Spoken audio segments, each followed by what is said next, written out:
There she goes.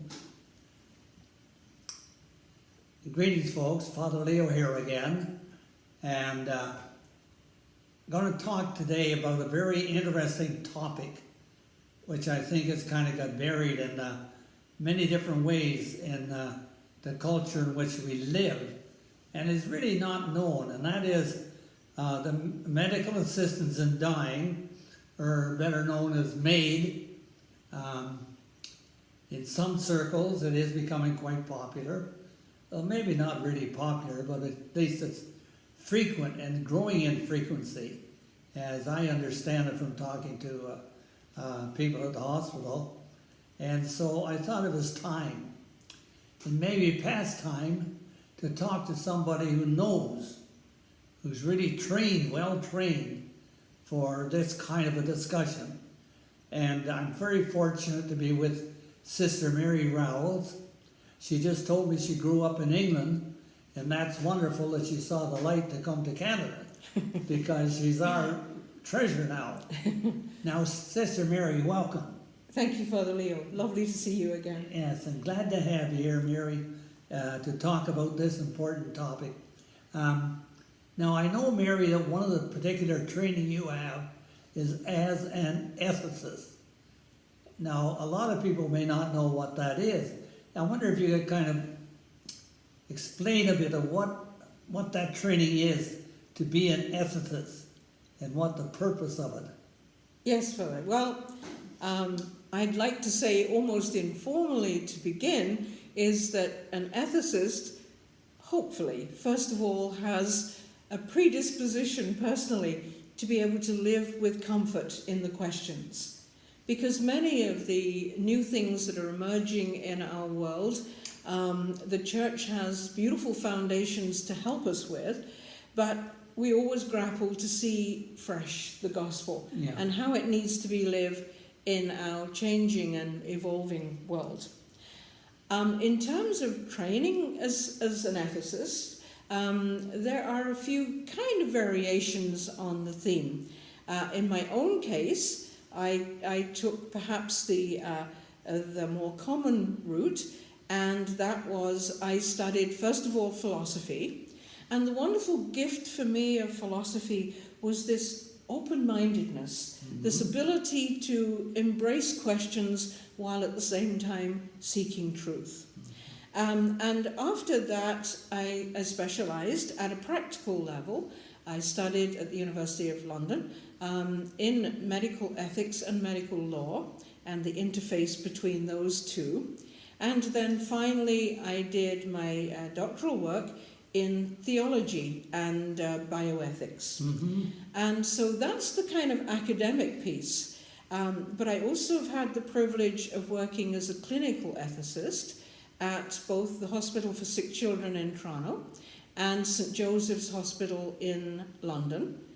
And I've been associated as well with the Canadian Catholic Bioethics Institute, led by Dr. Maura McQueen, who does marvelous work across the country. Now, I should also say that for me, I came to it not only through that academic route, but I was also a nurse and a nurse educator for many years in both England and overseas, particularly in poorer countries.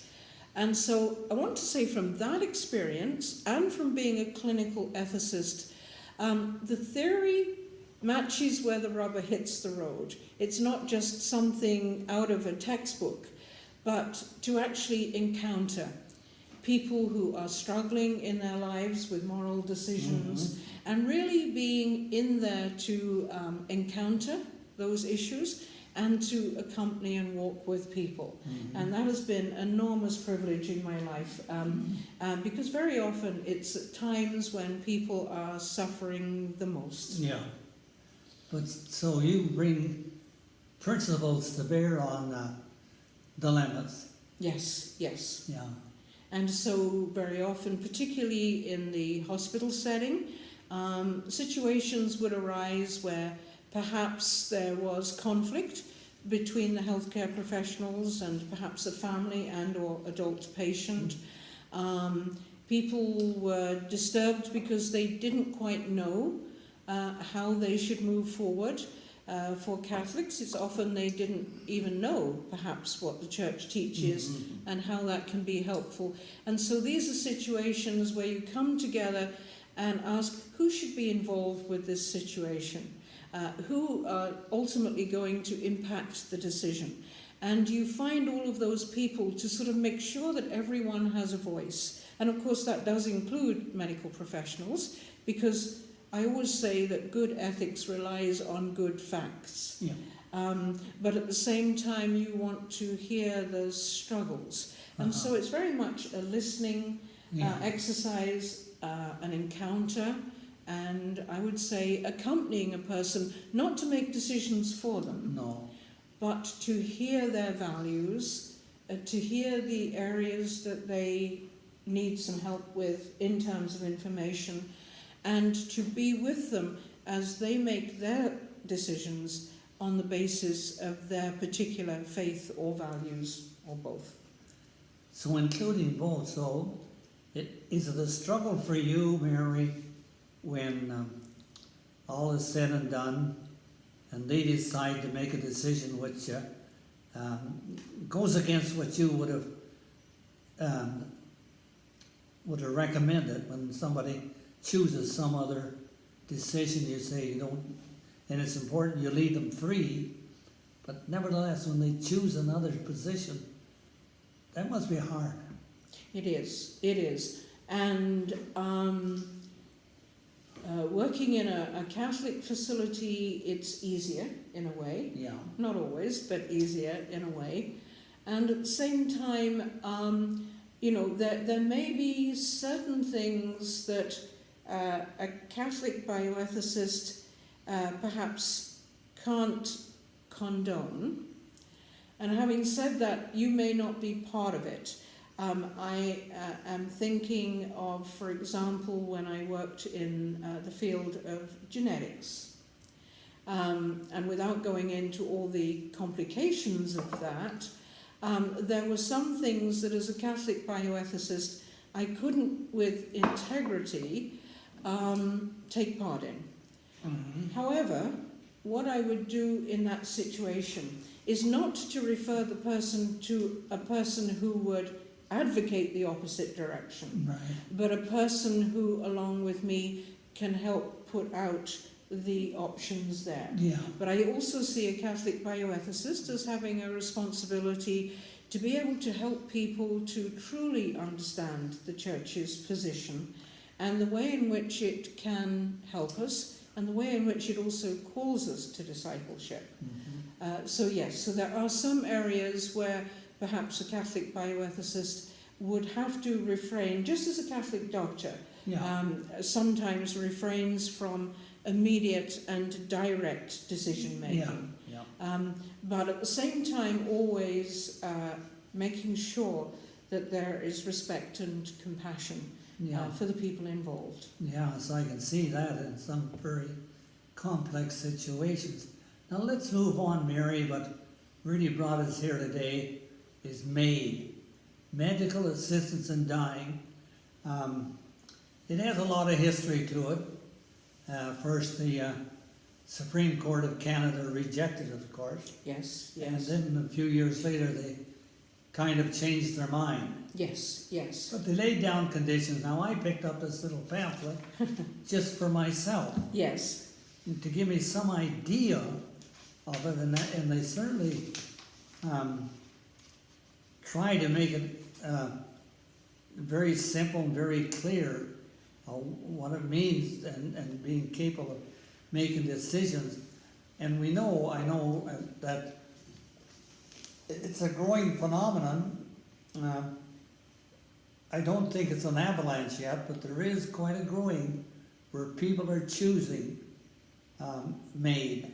Mm-hmm. Yes. And so there's two things I see in that.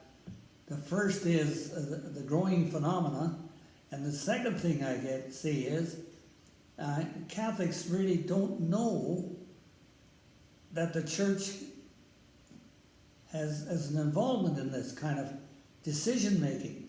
Yes. Yes. I mean, just don't know, and So naturally, and that's particularly more so now, as fewer and fewer Catholics are practicing.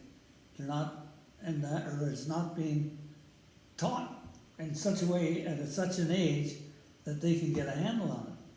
So maybe yourself, if you say something as much as you like about MAID, what you think of it, what ethical principles do you use when a person comes to you and says, I'm thinking of MAID? Mhm. Well, again, I say that the first important thing is to listen to a person with respect and compassion.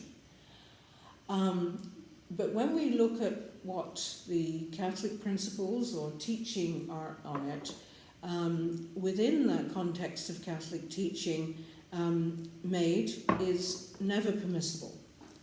And the reason for that is that the Catholic Church first and foremost teaches that every single person, it's often said even before any achievement, which of course includes people who perhaps have greater limitation in their mental capacity, etc., but always the Catholic Church says every person is made in the image and called to become the likeness of God.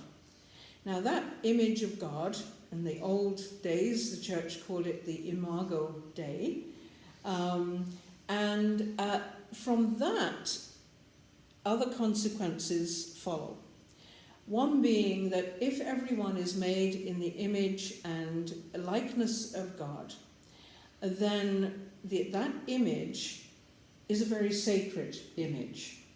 And it yields that other principle of Catholic teaching that all life is sacred from the moment of conception to a natural death. And it's that natural death piece that I think that we need to be considering here. I want to say, unfortunately, a lot of even Catholics, people within and outside the Church, have a very limited understanding sometimes of what this so-called pro-life foundation of Catholicism is. Yes, it always, because of that image of God and the sanctity of all life, it always is a no, if you like, to the intentional taking of life, which is, of course, what happens in MAID. Yeah. There is the deliberate intention to take life. Sometimes, I think, as Catholics, we can get fixated on the one issue. Now, please don't misunderstand me. I'm not saying that it is ever okay. But there is a much fuller understanding of an ethic of life. So if I say no, and let me tell a story. I worked with a marvellous priest in London, Ontario, called Father Mickey Priere. And Father Mickey was at that time a teacher at the seminary in London. And he was also part of a committee of which I was a part too, where we sometimes had to work with people in very difficult situations where it wasn't always clear. And I always remember that where we had to say no, because of that principle of image of God, Father Mickey would always do something very beautifully pastoral. He would say at the end of such a meeting where a no was inevitable, he would always say, okay, we've had to say no, but what now does that call us to do to help this particular person? Yeah. And that is that greater expansiveness. So I think simply to focus on a rule somehow misses the beautiful teaching of the Church on end of life. So yes, we would say as Catholics no to any taking of life, including MAID. However, I think we have to say that no in the context of the times in which we find ourselves and in the context of people's struggles. We need to look at how we're called to discipleship in honouring life. It's not simply saying no to taking life, but how do we then honour life? And so this is this bigger idea of a consistent ethic of life that was put forward, first of all, by Pope St. John Paul II, and reiterated by Pope Benedict, and certainly by Pope Francis. Now, the context in which people die these days is a difficult one.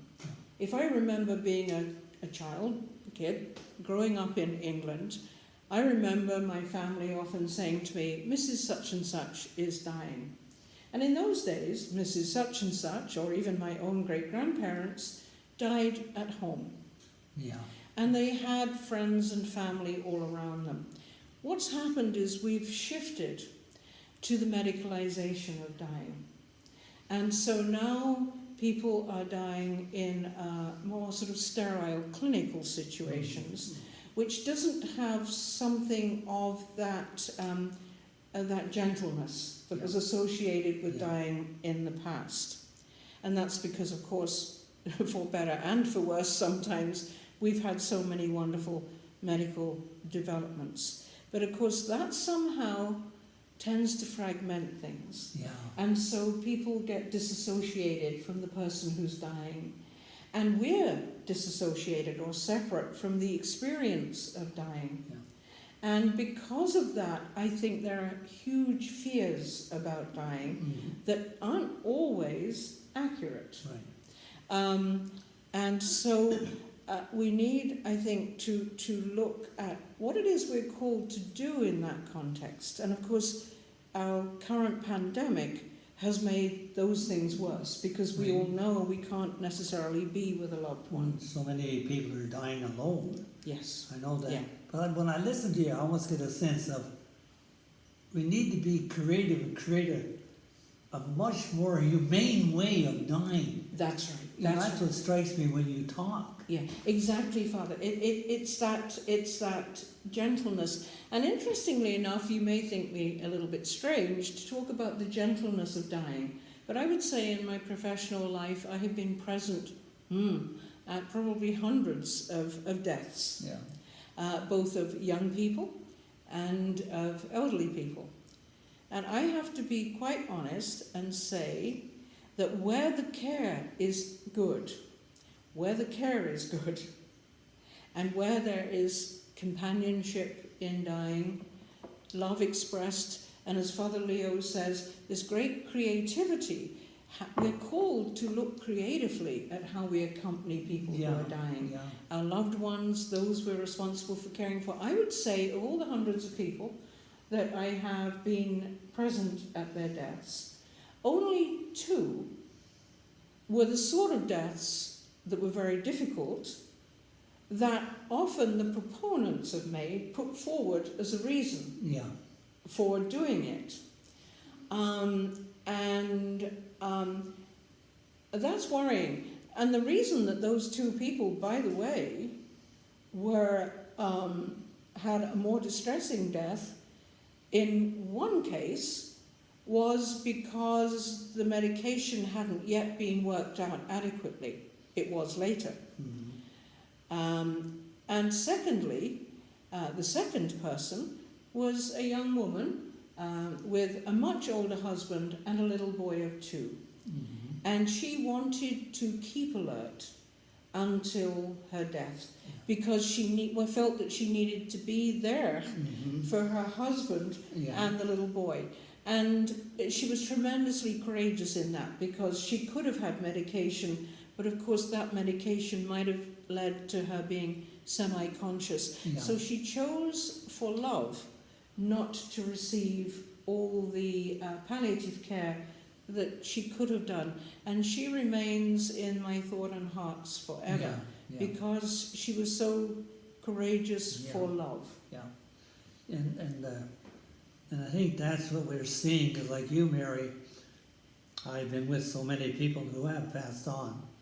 And I can say to you, with over 62 years of ministry, I only know one person who refused to die. she could not come to terms with dying. Yes. And she was a young woman, middle-aged, Yeah. so it's understandable. But it was there, and I think when you speak about the fears of dying too, Mary, I think that's another part that's a big part of this approaching death. You know, the fears, especially the fear of pain. You know, I think, and yet I know that like Dr. Beamish in Peterborough, he's a pain specialist, Yes. and Yes. it certainly can alleviate and can do so much for people. So somebody today came to me or to you and said, I'm seriously thinking of choosing maid. I know I'm dying. I don't like the prospect of dying on, I'd like to die with my family around me and being able to celebrate life at home. Like, so you would be faced with what? What would be your dilemma there? Well, my dilemma would be that certainly as a Catholic ethicist and as a Catholic myself, Yeah. Obviously I wouldn't be promoting MAID in any way. No. But I would want to listen and hear what the person's struggles are. Now, again, please don't get me wrong. Suffering in and of itself is never good. It's not some sort of form of punishment from God that people sometimes project it as. Yeah. It is part of living and part of dying. However, we all know, and some years back a little bit now, Senator Carstairs said that in this country at the present time, only 15% of people receive adequate palliative care in its fullness. It has been more advanced in some of the European countries, particularly through the work of Dr. Cecily Saunders. And that takes the point that you just made, Father. The first thing that Dr. Cecily Saunders did when she started the hospice movement in the UK was to employ one of the country's leading clinical pharmacologists, a person who knew how to work with people's physical pain. Yeah. And what a wonderful move that she made to do that. Because a lot of the time, for a variety of reasons, we still need to improve our palliative care. Yeah. And that includes pain control, it includes emotional comfort, spiritual care. And so the first thing I would do with a person like that, Father, would be to listen. What are their fears? What are their struggles? What suffering are they encountering? And then to turn to something that actually is very alive in the Catholic tradition, which is imagination. Can we imagine alternatives to help that person? Yeah. And it also calls me, it's all very well for me to say no, but I then have to ask myself, well, what am I doing to walk with people and families facing this? And there are wonderfully creative approaches in hospice care. And I think in this country too, as Catholics, we have a responsibility to press our politicians, our leaders, and work with them to enhance and improve palliative care so that people can have this wonderful dying. And it can be a very beautiful event. Oh, yeah. And so I think we do need to address pain control. We need to listen to the emotional suffering of people. We need to ask, how can we walk with them? How can we be with them? Even in small ways. It may just be, if somebody is concerned, our parishes could have teams of people who could perhaps help out. If a family is struggling and caring for a loved one, they might offer to do the laundry or the grocery shopping. Even the small things help. Yeah. The other thing is, while suffering is never wonderful, and it's never good, and it's never directly intended by God. God is with us. Yeah. And what we might need to do is to seek out, and this is something we've lost touch with, I think, in our faith tradition. We need to seek out the meaning. Not that we're saying the suffering is good, but how do we find meaning in the suffering? Yeah. One of the things I sometimes find is people say, well, I think I'm just going to finish it. I'm going to agree to MAID because I'm a burden on people. Yeah. Yeah. Because a person is made in the image of God, they're never a burden. Mm-hmm. We are never burdens to one another. And one of the things we may have forgotten is that when I gift somebody with my suffering, when I gift somebody with my vulnerability, that's exactly what it is. It's a gift, not a burden. I gift somebody I love with the opportunity to love me in return at the most extreme moment of my life. And also, one of the things that's become very popular in the hospice movement is for the person, if they're able to, before they get terminally ill, is to write a letter or letters about what their life really meant to them, to leave behind for their loved ones too. So I think there are very creative ways. And if Catholics, if we simply say no without all the rest, we're not really following the beautiful teaching of the Church, which has always been compassionate. It has always said we don't have to accept all treatments if those treatments are not likely to have any benefit or if they are overly burdensome. And sometimes distorted images of that come out. We don't always have to accept every single intervention when it is far too burdensome. But that's not the same as choosing to take my life. And I do remember I worked very closely with Sister Nuala Kenny, who is a Sister of Charity, retired now, physician. She was chair of the Canadian Bioethics Society. And Sister Nuala and I worked together on a project where we had to sort of stay over for a few days. And I remember having breakfast with Nuala one morning, and she was reflecting on all of this and our faith and what it teaches us. And she said something quite striking to me. She said to me, Mary, what difference does resurrection make? And I think that somehow or other in our faith traditions, in our parishes, we really need to enliven this beautiful understanding of the Church of Mercy that Pope Francis speaks about, but without taking life. But what more must we do to make life valuable and meaningful, especially in those moments of extreme suffering? You know, Mary, in Peterborough they put up a beautiful hospice building. Yes. You've seen it. Yeah, I haven't actually seen it yet. Anyway, it's beautiful. And what they have to offer is phenomenal. Yes. It is phenomenal. Now, anyway, but I think I can see the difference between the hospital palliative care and hospice. Yes. You know, like with hospice, there's a silence, no bells ringing, no calls, and everything. It's so peaceful. And the volunteers that work there are phenomenal. And you go in there, and I've been in there quite a bit, and to see the people, like, it's all the difference in the world. Absolutely. You know, and yet there's, from what you've said this morning, it needs more than that. Yes. Needs more than that, you know, to organize this. It's always got to be organic. Yes, you yes, know? Absolutely. And, you know, because it's funny we're doing this right now. I'm 88. And, a wonderful 88, right? I'm just wondering just how I'm going to scale this out, Mary.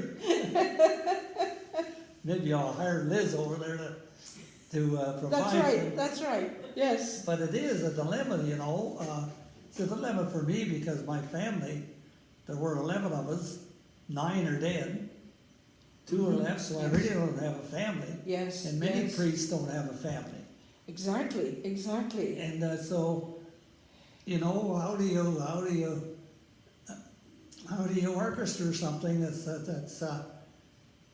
that's very humane, very loving and caring and Yes. compassionate, you know, and people live busy lives today and stuff.